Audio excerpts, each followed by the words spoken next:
67 റൂഡ്കി ഇപ്പോൾ നമ്മൾ റൂഡ്കി അവിടെയാണ് ഈ ബോർഡർ റോഡ്സിൻ്റെ ജനറൽ റിസർവ് എഞ്ചിനീയറിംഗ് ഫോഴ്സിൻ്റെ റിക്രൂട്ട്മെൻറ്റ് സെൻറ്റർ. അവിടെ പോയി റിക്രൂട്ട്മെൻറ്റ്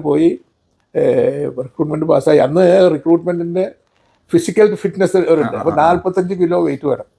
അപ്പോൾ എനിക്ക് അന്ന് 43.5 പറ്റുണ്ടായിരുന്നു. അപ്പോൾ ഇതിന് പോകുമ്പോൾ തന്നെ നല്ലോണം ഒരു 1-2 ലിറ്റർ വെള്ളവും 2-3 നേന്ത്രപ്പഴമൊക്കെ കഴിച്ചിട്ട് 45 കിലോ ആക്കിയിട്ട് പോയത്. അപ്പോൾ അത്രയും ആ ഒരു ബാക്ക്ഗ്രൗണ്ടാണ് ഉണ്ടായിരുന്നത്. അപ്പോൾ അവിടെ നിന്ന് നമുക്ക് പിന്നെ ഞങ്ങളുടെ പോസ്റ്റിംഗ് എന്ന് പറഞ്ഞാൽ ജോലി ചെയ്യുന്ന സ്ഥലം അവിടെ നിന്ന് എനിക്ക് കിട്ടിയത് പുഷ്പക് പ്രൊജക്റ്റ് എന്ന് പറഞ്ഞാൽ മിസോറാം. അപ്പോൾ അന്ന്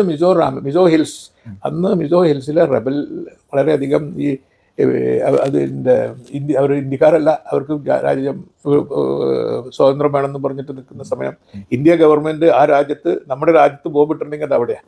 പട്ടാള വണ്ടി മുന്നിൽ കുറേ വണ്ടി മുന്നിൽ അപ്പോൾ ഒരു 10-100 വണ്ടി ഒരുമിച്ച് പോകും. അത് വണ്ടി ഒരുമിച്ച് പോകണമെങ്കിൽ അന്ന് റോഡൊന്നുമില്ല. അത് റോഡിൻ്റെ ടയറുമ്പോൾ ചങ്ങലയിടും.